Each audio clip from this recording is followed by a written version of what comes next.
New rule, if Vikings were buried with both axes and Christian crosses, someone needs to explain how you die a warrior's death and get last rites. Because I'm pretty sure Valhalla doesn't have a baptismal font. Archaeologists in Sweden just uncovered a 10th century Viking grave with all the usual Norse warrior gear, a battle axe, a dagger, but buried in a Christian style coffin.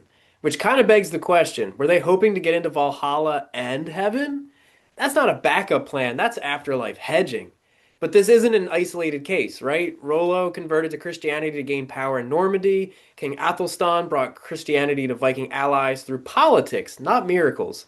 And by the time Leif Erikson set sail west, Norse spirituality had more crossover episodes than a Marvel Comics franchise. Christianity didn't replace paganism, it absorbed it to consolidate power. Holidays, symbols, even sacred trees got rebranded like some kind of celestial PR campaign. Thursday, Thursday, you know what I'm saying? So maybe this grave isn't confusing, it's strategic. It's a way of saying, just in case Odin's busy, I brought a cross too. New rule, if Pompeii keeps revealing frescoes of wild Dionysian rituals, someone needs to explain how the Romans went from sacred wine ceremonies to full-on spiritual benders without even skipping mass. Archaeologists just uncovered a banquet hall in Pompeii dating back to roughly 100 BC, decked out in floor-to-ceiling frescoes showing women mid-ecstasy, satyrs partying, and scenes straight out of a divine fever dream. It's the Bacchus cult in full swing.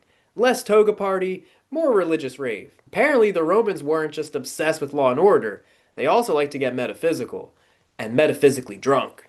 New rule, if road crews in Texas are digging up Ice Age megafauna, someone needs to explain how a ground sloth the size of a minivan ends up under Loop 88. Construction near Lubbock, Texas hit pause when workers unearthed a set of massive fossils, including a prehistoric ground sloth that's been buried for over 10,000 years, which raises a question. Are we building highways or just paving over the Pleistocene? At this point, Texas Department of Transportation might want to start accepting grant money from the Smithsonian. And finally, new rule. If a 10th century temple in Rajasthan is called the Mini Kujaharo, someone needs to explain how it got lost in the first place. The Bandevra Temple, with its ornate Nagara-style carvings, is finally getting restored after centuries of neglect.